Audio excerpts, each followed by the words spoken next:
I join in welcoming you to this opening plenary, which will focus on examining how campus frameworks reflect the GEMS guided learning pathways and allow for students to engage in signature work. As defined by AAC&U, in signature work, a student uses his or her cumulative learning to pursue a significant project related to a problem she or he defines. Based on that definition, how many of you would say that you have something that would qualify as signature work required in your general education curriculum as it stands today? Okay, thank you. As a brief refresher, or in case you haven't committed them to memory, there are 7 key elements of the GEMS design principles for general education. And those 7 principles include clear statements of desired learning outcomes for all students. As Deborah mentioned, we've made significant progress on that particular element in recent years. Most institutions now do have clear learning outcomes. The second is proficiencies aligned to widely valued areas of 21st century knowledge and skills. The third, progressively higher levels of proficiency through problem-centered work. So in other words, it's integrated from entering to graduation. Principled and constructive decision-making and actions. Integration of curricular, co-curricular, and community-based learning, as well as prior learning experiences. Equity-focused in design, both in design and in implementation. And demonstration of key milestones in students' progress toward their degree. How do we know they're really doing what we want them to do? What are the milestones that we measure to determine that? Each of our 4 campus presenters will discuss their institution's integrative framework for general education. And I believe as they go through them, you'll see the key links to the elements of the GEMS project that I just discussed. The University of Charleston developed and clearly articulated a set of liberal learning outcomes in 6 thematic areas and representing 21st century knowledge and skills that link student learning to real-world problems, which we have also determined is critical for any general education program. They also created a general education framework to demonstrate progressive competency through an integrated and coherent curricular pathway. Our second institution, Philadelphia University, created and supported a consensus approach to developing 21st century learning goals with a strong emphasis on citizenship and career success that bridge general education, majors, and co-curricular activities. Using e-portfolios, they require students to show their progress toward each learning goal with samples of work from these areas. Indiana University, Purdue University, Fort Wayne, developed an integrative conceptual framework for baccalaureate education that connects general education, study in the major, and co-curricular experiences to prepare graduates for the complexities of work and life. This model recognizes the challenges of multiple student matriculation patterns and promotes student achievement of state-mandated student learning outcomes for general education in the context of LEAP principles and essential learning outcomes. And lastly, the University of Massachusetts Amherst integrative experience provides an opportunity for students to develop higher levels of learning that utilize interdisciplinary application of knowledge and skills to address real-world problems. If we have time at the end, we'll take a few questions. But please remember that this is a sequence session, as Terry mentioned, and so you'll have ample time if you go to the follow-up workshop and affinity groups to speak with these individuals and their colleagues. So without further ado, I'll introduce our first presenter, Barbara Wright, the Dean of Arts and Sciences and Associate Dean for Curriculum at the University of Charleston.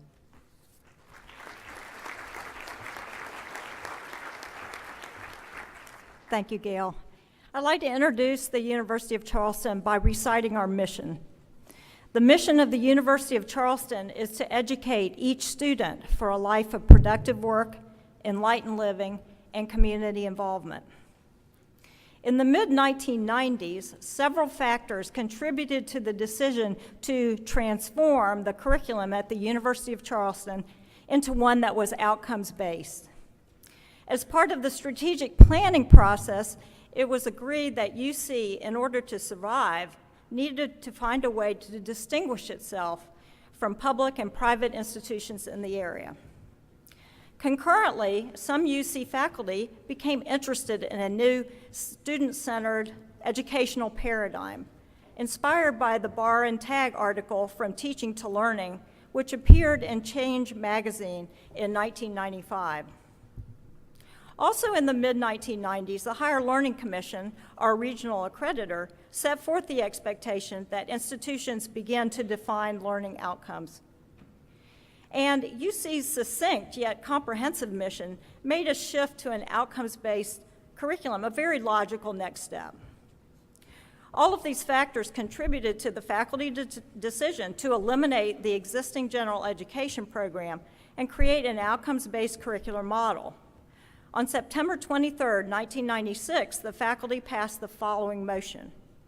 The faculty commits to developing an educational system which encompasses the concepts of an outcomes-based program with comprehensive and continuous assessment of learning. It took 4 years for faculty to develop the initial iteration of what became known as UC's academic transformation. This shift in curricular thinking was made possible by several factors.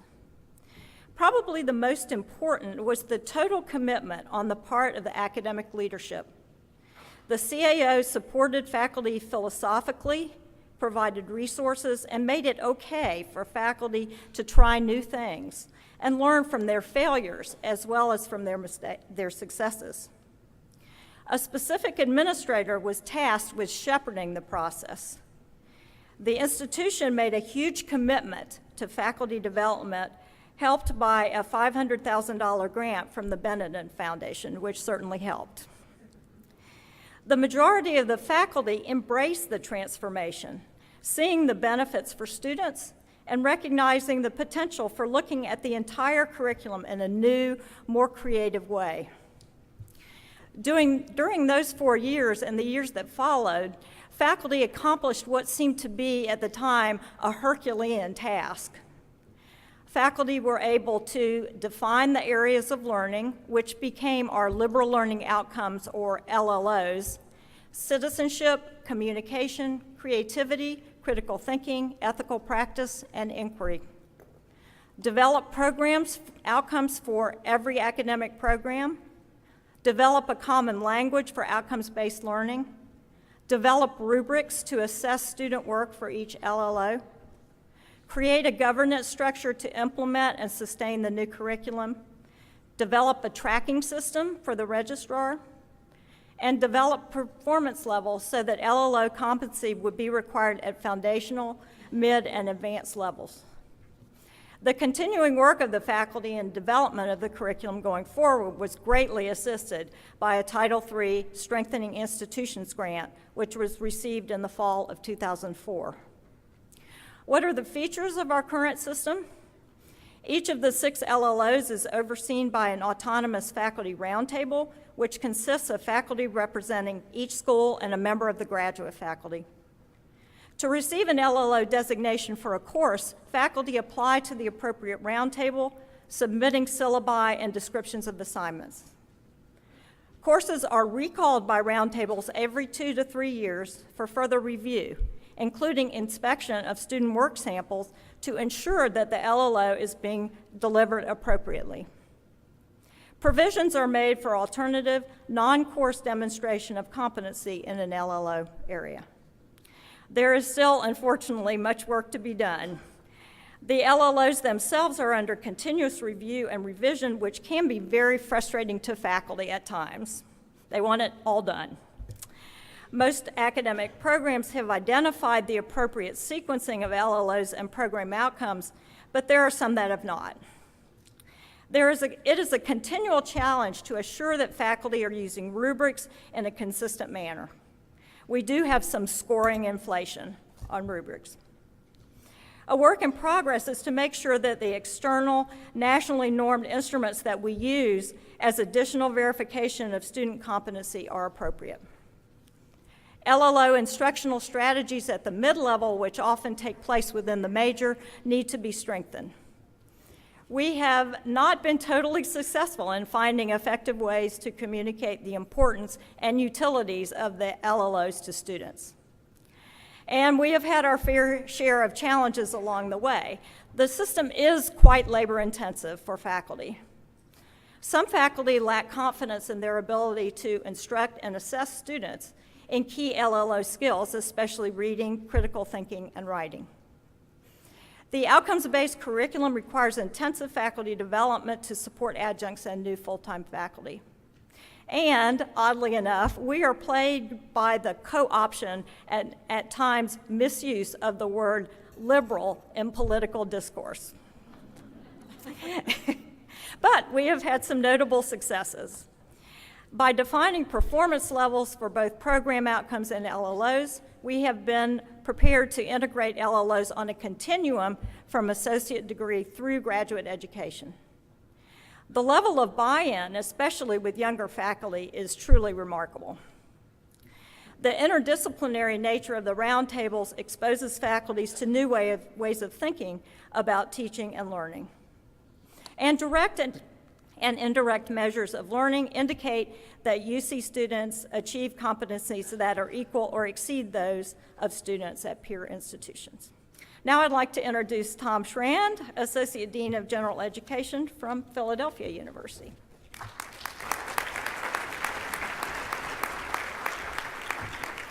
Thanks, Barbara. Hi, I'm here today with my colleagues Valerie Hansen and Catherine Jones. The presentation, the sessions we'll be doing later this afternoon are about building a campus-wide consensus about general education learning goals and the leverage that that kind of consensus can give you in a general education reform. For us, the secret weapon was a methodology called design thinking, and that's something that we used as a strategy to reach agreement about outcomes. And because we started with the outcomes and built this consensus around them, that made it much easier for us to go backwards and reverse engineer a new structure for delivering those learning goals. So this all started in 2011. Our aim in our gen ed reform was ambitious. We were trying to expand our understanding of general education so that students could see connections in their learning across 3 different parts of their university experience. So this was the general education core curriculum, their majors. Philadelphia University's got very professionally focused majors, and in their co-curricular activities. At the time, our existing general education core curriculum was pretty good. It was coherent, it was based on best practices, but our assessment found that our students weren't really very clear on what the outcomes were, what the purpose or the philosophy of the program was. And we were making efforts to connect the gen ed core to the majors, but the majors weren't really reaching back. There wasn't much reciprocation on their part, and we wanted to do better. At this time, on another part of our campus, we had just had a big curricular upheaval. All of our majors in our programs in design, in business, and in engineering had been revised with some resistance from the faculty to include a new common 4-course sequence that all these students and all these different majors took together. And this was with the idea that in the real world, these professionals would normally be working in kind of multidisciplinary teams to solve problems for whatever organization they were working for. So they were going to do real-world problem-based projects together across these different disciplines. And this new core curriculum that was inserted into each of these majors was basically organized around design thinking, about training students to do design thinking. So design thinking is it's kind of a collaborative methodology for problem solving.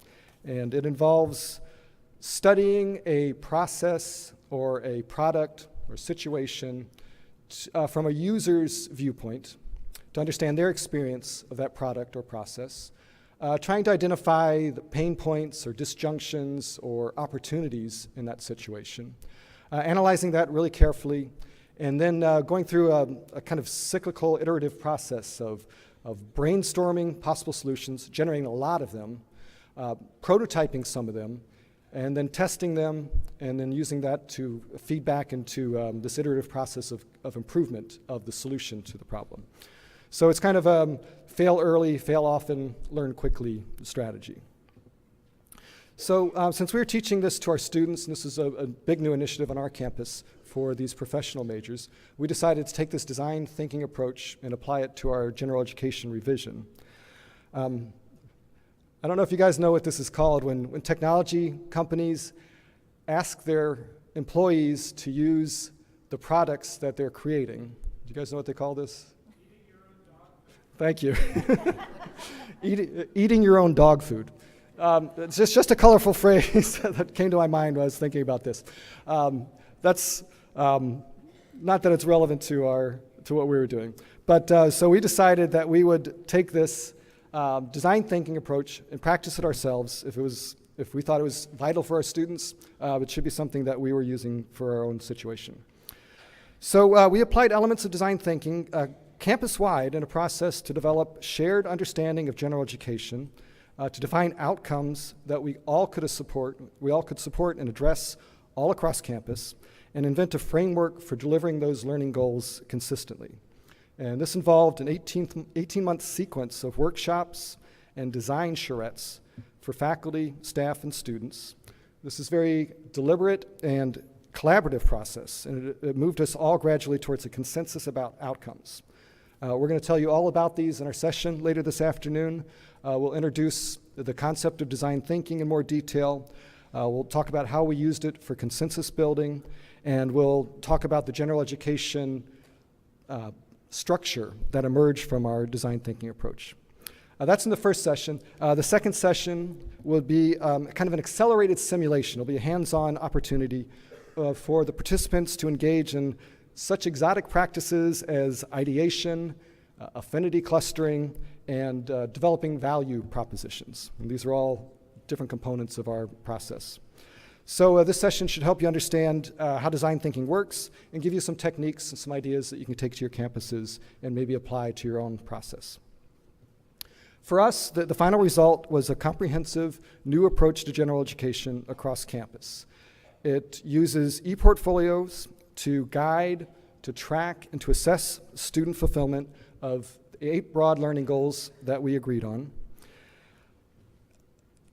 And students develop those learning goals at multiple points in the core curriculum, but also in every major and in their co-curricular activities.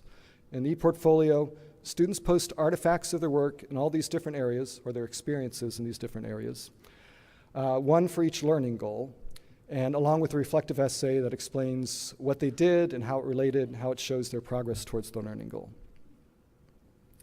This revisiting of these goals in different contexts and at different points in the curriculum develops a kind of metacognitive habit for our students so that they learn to track their own learning, to be articulate about what they're doing, what their educational experience adds up to, how the different parts connect to each other. And it makes them very conscious of what the goals are. So we're trying to eliminate that problem of students not knowing what the learning goals are and where they're achieving those goals. So this design thinking approach produced an unusual level of consensus about these new outcomes, and we did that before we started the revisions. And it worked, we think, because it systematically sought and integrated feedback from all the stakeholders on our campus. We launched this new program last year in 2014 with the incoming cohort of students. We're in our second cohort now. This program was approved by a full faculty vote with 70% approval. And none of us lost friends. There were no fights, there's no violence, very little blood was shed. This was a pretty harmonious process, given the stakes that are often involved. So to learn more about this, please join us this afternoon.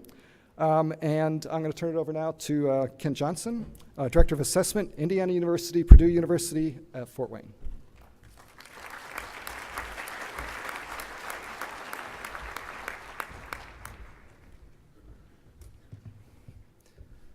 Years ago, Stark and Latuca had a little statement at the back of their very, very long book on academic planning, somewhere in the 300 pages, somewhere in there. Kind of buried in there was this line. It said, while faculty create coherence, students make meaning, which was kind of an odd phrase in the context of that book, but it kind of has stuck with me ever since then. I want you to keep that in the back of your minds as we talk a little bit about the model that I'm going to talk about today and things going on at institutions like Indiana University, Purdue, University-Fort Wayne, which I will from now on refer to as IPFW. When we think about the challenge for public comprehensives especially, they're being challenged from a curricular standpoint on multiple fronts. One of the things that has been particularly challenging is this idea, typically classified as the completion agenda.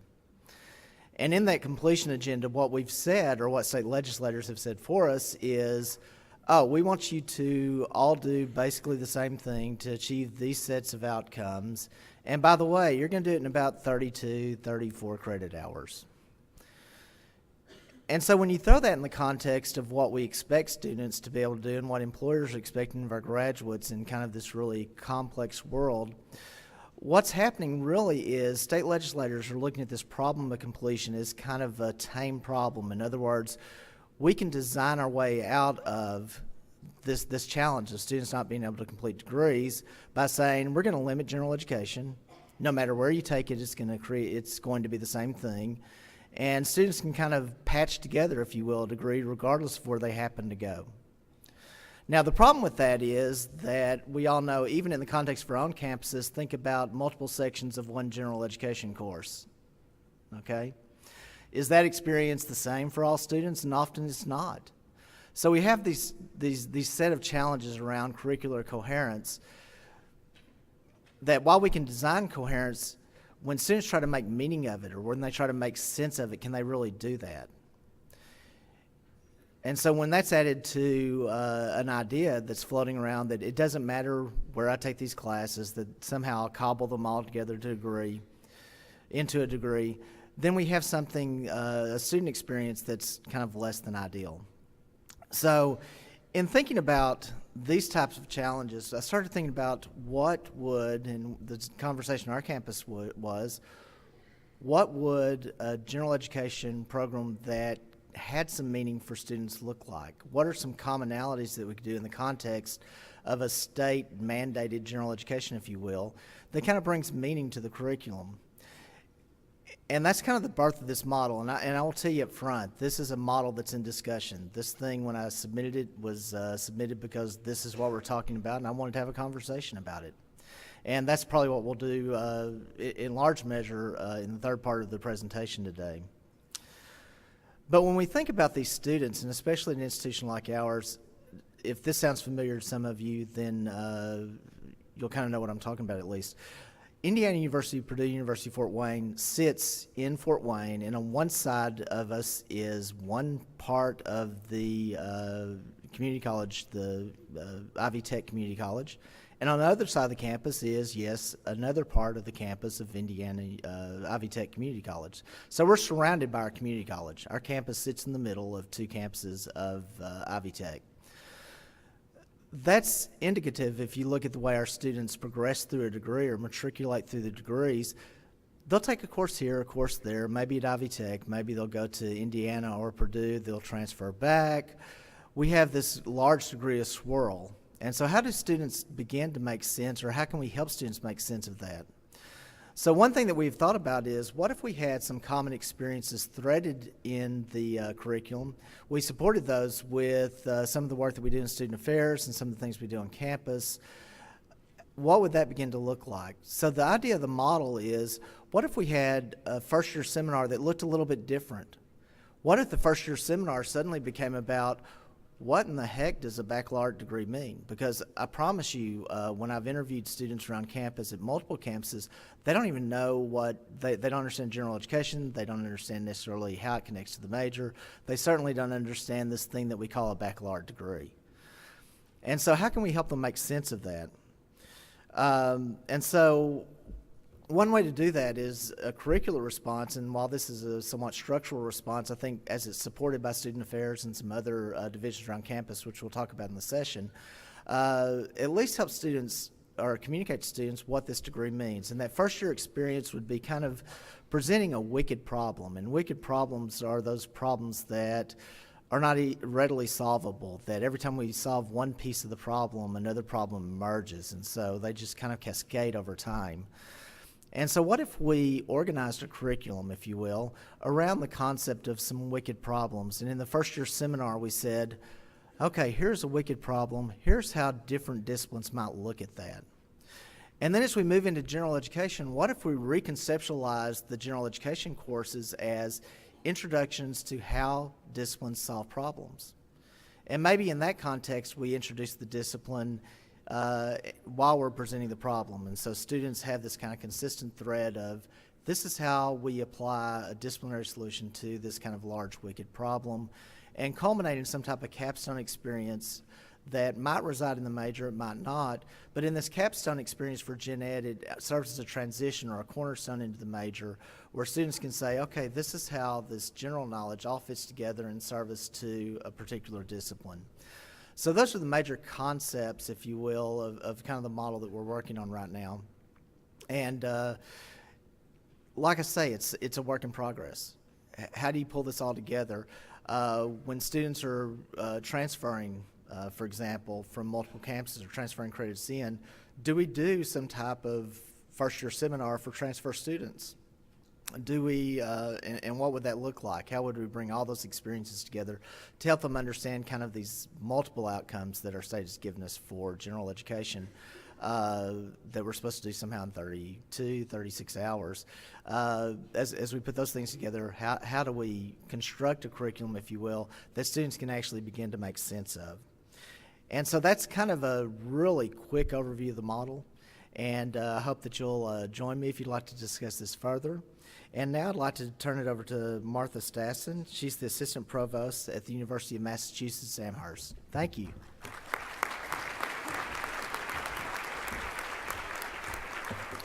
Good afternoon. I'm joined here today with Claire Hamilton, who's the chair of our Gen Ed Council, and we'll be running the sessions after this. UMass Amherst's intentional approach to promoting integrative learning started as a result of a Gen Ed task force on campus that worked from 2007 to 2009. That task force, the work of the task force was informed by a lot of the research we'd done on our own campus about students' experiences in Gen Ed and faculty members' experiences with Gen Ed. And that research showed us that students, I don't think this phrase will be unknown to many of you, students felt that Gen Ed was something to get out of the way. Sometimes advisors and faculty used that same phrase. Students kind of had the sense that Gen Ed was good for them, kind of like eating your vegetables, but they didn't really have a sense of what that meant. They couldn't be articulate about what they specifically got from their Gen Ed experience, and they often said that it didn't really make sense with the things that they really cared about. So that there was a sort of bifurcation between getting this Gen Ed stuff done and the stuff they really cared about, their major. And talking to other campuses, I know that that's a theme that many of us experience. At the same time, faculty also weren't as familiar with Gen Ed as maybe the Gen Ed Council, for example, would like. Sometimes we discovered that some faculty who taught Gen Ed courses didn't even know it was a Gen Ed. They'd inherited the course from someone else. So it was very clear they weren't sort of promoting the values of Gen Ed or the goals of Gen Ed. And frankly, some departments had more of an investment in the Gen Ed program than others, so that not only were students kind of seeing this as something to get out of the way, but faculty and advisors were sometimes seeing it that way as well.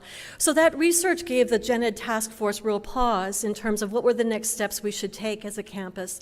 At the same time, the task force was also very interested in the burgeoning work on how people learn, the research on how people learn, and the ideas of metacognition, opportunities to reflect upon what you're learning, opportunities to make connections across learning contexts and applying that information to new situations. All of that information, in the sense of having opportunities to pull everything together, seemed to make a lot of sense. So the Gen Ed task force, at the end of their work, recommended that we rearrange the Gen Ed curriculum a little bit to make room for an upper division integrative experience.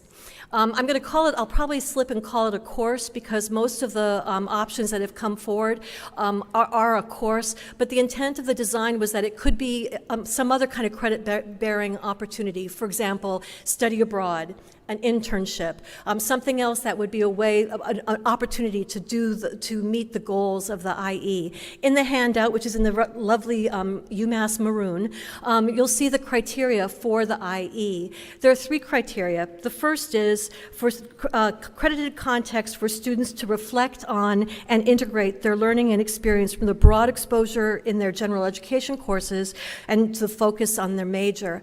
And this has been the criterion that's been the toughest for individual instructors and for departments.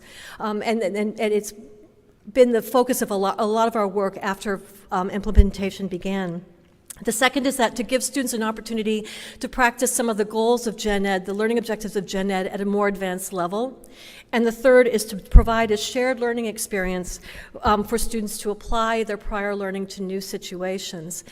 There are 3 design elements that are fundamental to the IE. One is that the integrative experience is housed in the major. It's an upper-level course. Individual departments had to put forward proposals for their integrative experience options. Those were approved by the Gen Ed Council, and that was often an opportunity to go back and forth with were these opportunities meeting the spirit and letter of the criteria for the IE. And this idea of embedding part of a Gen Ed requirement, which by the way is required of all graduates of UMass, both entering freshmen and students who transfer into the university. So all students are required as a part of Gen Ed and their major to engage in the IE. We already had another course that was in the major, the junior year writing course. So this kind of idea of embedding something about Gen Ed in the major to build better connections across the Gen Ed experience and the major experience was something that had worked with the junior year writing, and we wanted to pursue it further. Another design element, and these 3 design elements are what Claire and I will be focusing on in our talk together. The other is collaboration. This collaboration began with the Gen Ed Task Force. It was made up of faculty and administrators and members of the student affairs offices, and has continued through the Gen Ed Council. That's also made up of administrators and faculty who work closely with departments and individual instructors. We had some funding from the Davis Educational Foundation, so we were able to pull together what we call Davis IE Fellows, groups of faculty who, for the initial couple of years of pulling this forward, helped us kind of figure out how to teach these courses. What might these courses look like? Oh, and Claire wanted me to point out, I'm going to say this, we did this really quite quickly. From the time of the initial idea to full implementation was just over 2 years. So to get 60 departments on board with IE opportunities in all those departments that quickly was kind of a whirlwind, but it did work for us. But this idea of collaboration has now extended. Early on, it was mostly around academic affairs, the academic part of the university. But as we've gone out and told the story about students' experiences with IE, what their experiences are, and trying to connect pieces of their learning, other offices have become involved. Student affairs is talking about ways in which they can help promote this idea in career services, in some of their residential programming. The other fundamental design element is assessment, is research on both the quality of what's going on and students' experiences with it. As I mentioned, that research helped inform the initial idea of the IE and continues to be an important part of what we do. Just one example, you saw on the handout, we do a survey of students who are in an IE and feed that information back to the instructor so that they can learn what students' experiences are. But in other pieces, we did a direct assessment of some of students' work in a few volunteer IE courses. And that really highlighted this issue of if you want students to engage in reflection and integration, it's important that assignments promote those opportunities, so that the results of that direct assessment provided a lot of the evidence for the kinds of instructional development opportunities that have moved forward since the beginning of the program.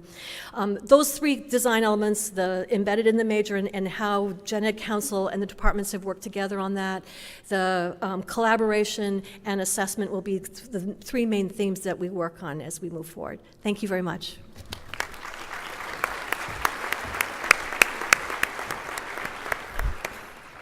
Thank you all for igniting us.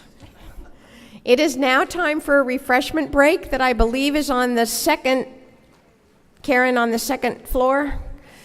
Enjoy, have a great conference. Thanks for being here.